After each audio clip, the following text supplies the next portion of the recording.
Assalamualaikum warahmatullahi wabarakatuh. Selamat datang di kelas fisika. Berjumpa kembali dengan saya Ahmad Mukhlis Ansori.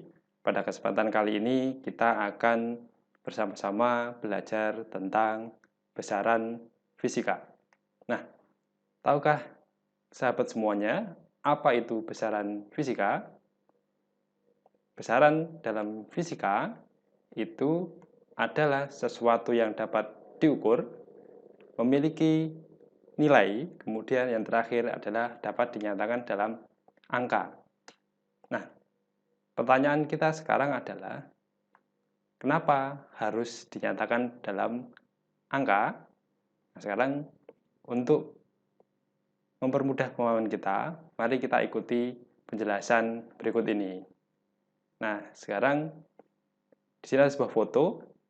Pertanyaannya adalah, berapakah jarak antara kedua mata? Seandainya kita tidak menyatakan besaran itu dalam angka.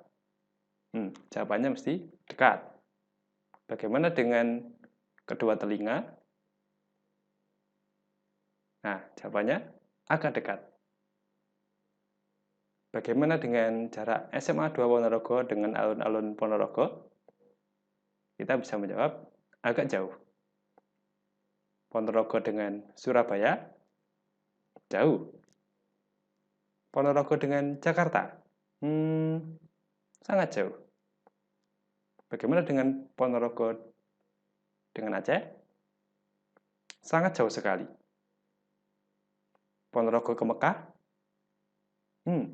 Amat sangat jauh sekali. Lalu, bagaimana dengan jarak antara bumi ke bulan? Bumi ke matahari? Bumi ke Neptunus?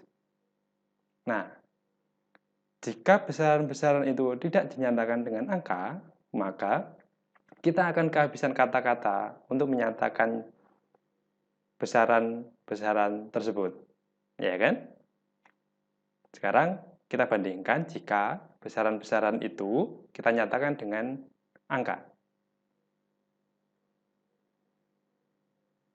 Nah, ini. Jarak antara SMA 2 Ponorogo dengan alun-alun Ponorogo adalah 1,89 km. Kemudian Ponorogo ke Surabaya 147,96 km. Ponorogo ke Jakarta 543,94 km. Nah, bagaimana dengan Ponorogo ke Aceh? Jaraknya adalah 2.202,60 km. Nah, sekarang bagaimana jika besaran-besaran tersebut dinyatakan dengan angka? Lebih mudah kan? Sejauh apapun jarak kedua titik, maka jika dinyatakan dengan angka, kita bisa mengungkapkannya. Nah, itulah kenapa besaran dalam fisika harus bisa dinyatakan dengan angka. Ada dua jenis besaran berdasarkan satuannya. Yang pertama, yaitu besaran pokok. Kemudian yang kedua adalah besaran turunan. Nah, apa itu besaran pokok? Besaran pokok adalah suatu besaran fisika yang satuannya telah ditetapkan lebih dahulu. Apa saja ya besaran pokok itu? Nah, kita akan melihat contoh-contohnya. Besaran pokok ada 7 macam. Pertama, panjang, satuannya meter. Massa, satuannya kilogram.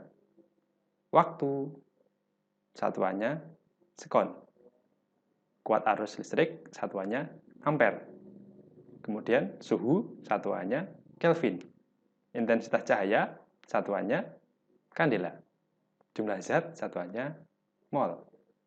Itu adalah besaran pokok dalam fisika. Ada 7 macam. Lalu, apa itu besaran turunan? Nah, besaran turunan adalah suatu besaran yang satuannya diturunkan dari besaran pokok. Apa ya contohnya untuk besaran turunan itu? Contoh besaran turunan antara lain adalah luas, satuannya meter persegi, volume, satuannya meter kubik, kecepatan, satuannya meter per sekon, percepatan, satuannya meter per sekon kuadrat, gaya, satuannya newton, energi, satuannya joule. Nah, sekarang kita perhatikan dari satuan itu, misalnya kan kecepatan, meter per sekon.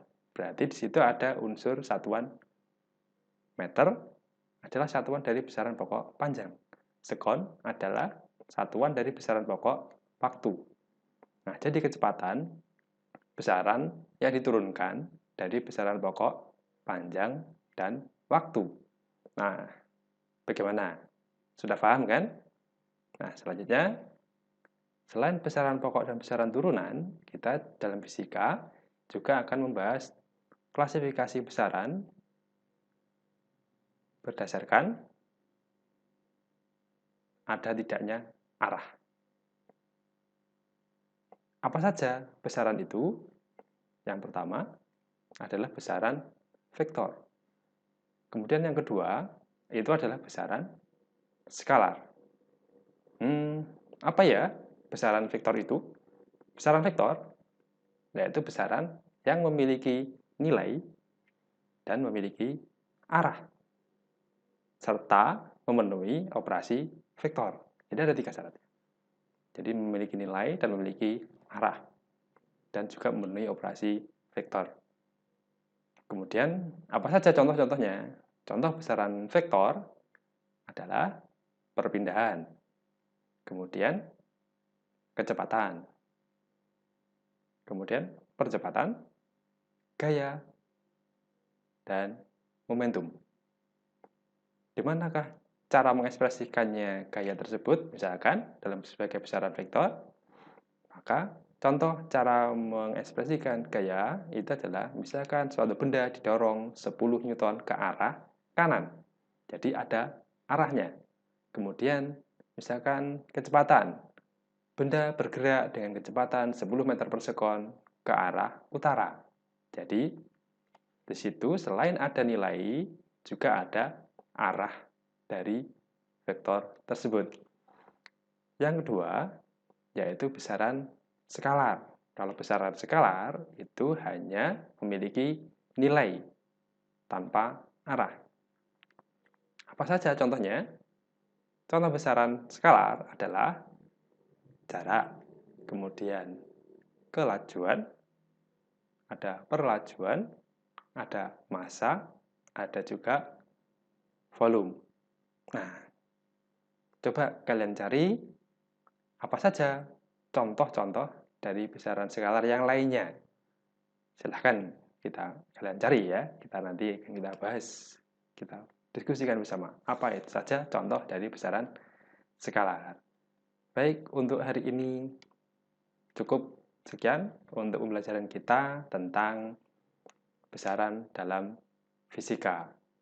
Selamat belajar, sampai jumpa kembali di kelas fisika. Assalamualaikum warahmatullahi wabarakatuh.